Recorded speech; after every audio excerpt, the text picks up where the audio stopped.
اللهم صل على محمد وعلى آل محمد وبارك وسلم.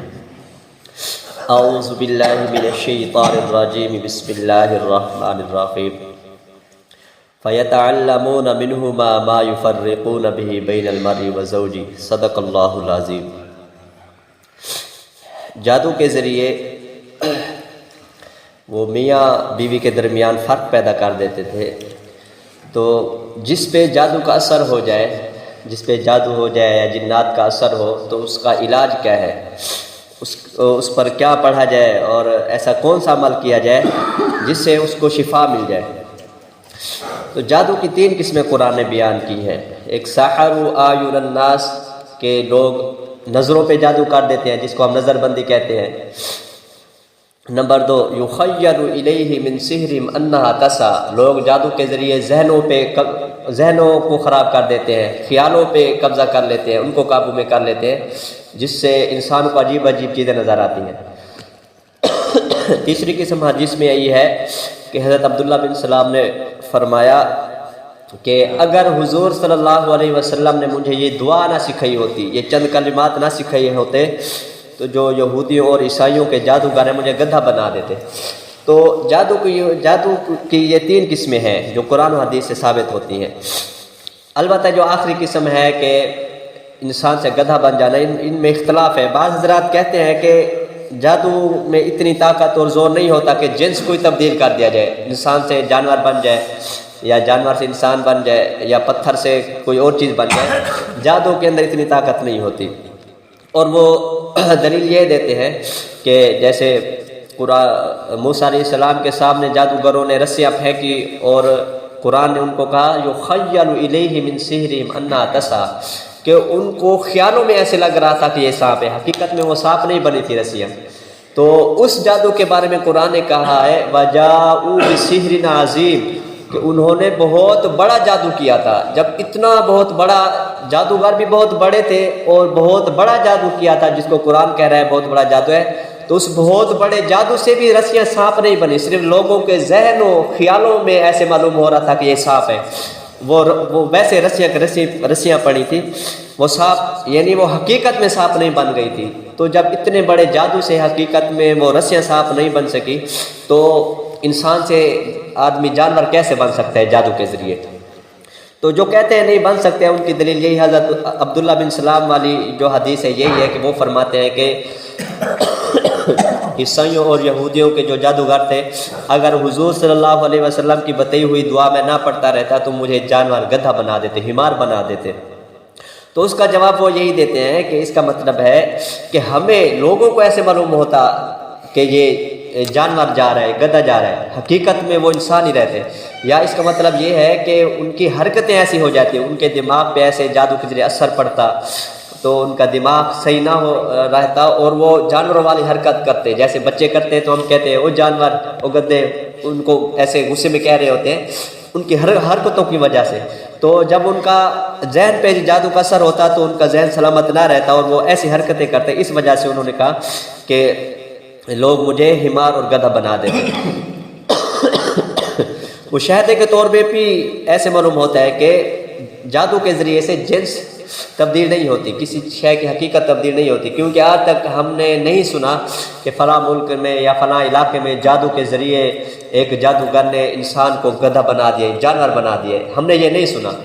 تو یہ عقل سے بھی زیادہ بعید ہے. کیونکہ جب موسیٰ علیہ السلام نے اپنا عصا پھینکا تھا اور وہ بہت بڑا سانپ بن گیا تھا، تو جادوگر وہیں سجدے میں گر گئے تھے. وہ اس لیے گرے تھے کہ ان کو یہ علم ہو گیا تھا کہ جادو کے ذریعے کوئی حقیقت کسی کی تبدیل نہیں ہو سکتی. یہ جو حقیقت میں لاٹھی سانپ بن گئی ہے، اس کا مطلب یہ جادو نہیں ہے، یہ اللہ کے پیغمبر ہے موسیٰ علیہ السلام، اور انہوں نے جادو نہیں کیا بلکہ اللہ کی طرف سے معجزہ ہے. اسی طرح جو چاند کے جو ٹکڑے ہوئے تھے آپ صلی اللہ علیہ وسلم کی اشارے کے ذریعے سے، وہ بھی حقیقت میں ٹکڑے ہو گئے تھے، وہ لوگوں کے ذہنوں میں نہیں تھے. واقعی چاند کے 2 ٹکڑے ہوئے تھے. اور آج سائنس بھی اس کو مانتی ہے کہ چاند کے درمیان ایک نشان ہے. جو 2 چیزیں ہوتی ہیں ان کو جب ملاتے ہیں تو درمیان میں ملنے کا نشان ہوتا ہے. تو سائنس اس کو تسلیم کرتی ہے کہ چاند کے درمیان ملنے کا ایک نشان ہے.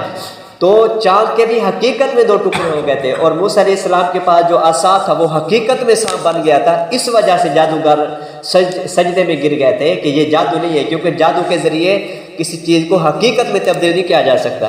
اگر جادو کے ذریعے تبدیل ہو جاتا تو جادوگر اینٹ کا سونا بنا دیتے، پہاڑ کو چاندی بنا دیتے، تو عجیب اس طرح کی چیزیں کرتے ہیں۔ لیکن ہم اس کے برعکس دیکھتے ہیں کہ جو جادوگر ہوتے ہیں لوگوں کے پیسوں کے محتاج ہوتے ہیں کہ ہم یہ آپ کا کام کر کے دیں گے لیکن اتنے پیسے لیں گے۔ اگر جادو میں اتنا زور ہوتا تو وہ تو پاکستان کی کرنسی کو ڈالر میں تبدیل کر دیتے۔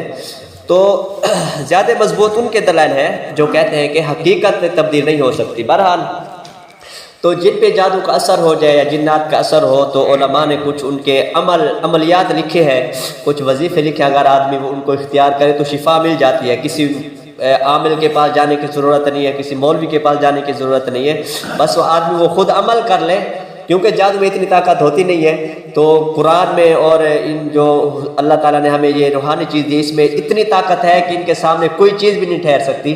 تو آدمی اگر یہ اختیار کرے تو وہ جادو کا اثر جاتا رہتا ہے۔ تو پہلا عمل یہ بیان کیا ہے کہ جس پہ جادو کا اثر ہو جائے تو وہ بیری کے 7 پتے لے لے، صحیح سلامت ہو، اس میں کوئی سوراخ نہ ہو پتوں میں اور وہ کٹے ہوئے نہ ہو، صحیح سلامت ہو۔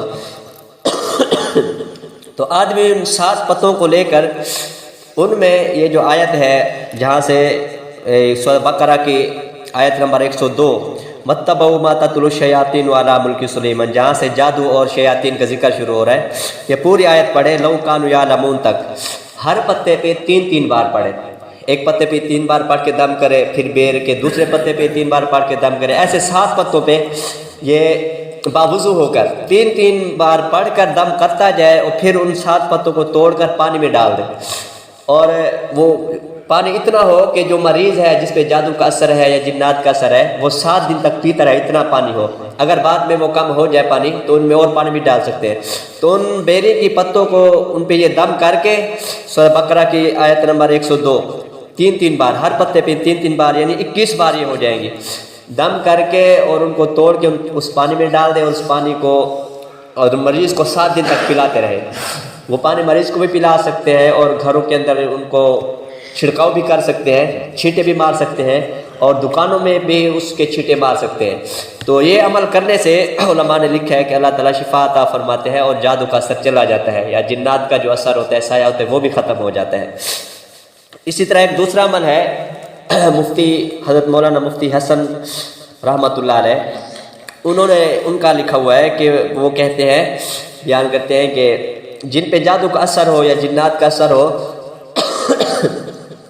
تو وہ 3 بار یہ فجر کی نماز کے بعد، ظہر کی نماز کے بعد اور عشاء کی نماز کے بعد 3 بار درود شریف پڑھے، کوئی بھی درود شریف ہو، اللہم صلی علی محمد وعلی آل محمد وبارک وسلم، یا درود ابراہیمی پورا ہو، کوئی بھی درود شریف ہو، 3 بار درود شریف پڑھے، اس کے بعد 3 بار سورۃ الفاتحہ پڑھے، الحمدللہ رب العالمین، پوری سورت پڑھے، اس کے بعد 3 بار آیت الکرسی پڑھے پوری، اور 3 بار سورۃ الاخلاص قل هو اللہ احد آخر تک، 3 بار سورۃ الفلق قل اعوذ برب الفلق یہ آخر تک، 3 بار سورۃ الناس قل اعوذ برب الناس یہ بھی آخر تک، 3 بار پڑھ کر اپنے ہاتھوں پہ دم کرے، فجر کی نماز کے بعد، ظہر کی نماز کے بعد اور عشاء کی نماز کے بعد اپنے ہاتھوں پہ دم کر کے اور اپنے جسم پہ پھیر دے، جہاں تک ہاتھ سہولت کے ساتھ پہنچتا ہے، یہ نہیں کہ ہم پیچھے اس طرح زور لگاتے پھریں، جہاں تک آسانی کے ساتھ ہاتھ چلا جاتا ہے تو وہاں تک ہم وہ ہاتھ پھیر دیں، اپنے ہاتھوں پہ دم کریں گے، وہ پھر پورے جسم پہ پھیر دیں۔ اگر کوئی اور مریض ہے تو اس پر بھی ہم یہ دم کر کے اپنے ہاتھوں پہ اس پر بھی پھیر سکتے ہیں۔ اگر وہ اس طرح ہے اس پہ ہمارا ہاتھ لگانا صحیح نہیں ہے، جیسے غیر محرم ہوتے ہیں، تو اس عورت کے یا کسی دوسری عورت کے ہاتھوں پہ دم کر کے یا اسی عورت کے ہاتھوں پہ دم کر کے ہم اس کے پورے جسم پہ پھیر دیں ان کے ہاتھوں کو، تو اس سے بھی جادو کا اثر جاتا رہتا ہے اور جنات کا جو اثر ہوتا ہے وہ چلا جاتا ہے۔ باقی انشاءاللہ کل بتائیں گے۔ اللہ تعالیٰ عمل کی توفیق عطا فرمائے۔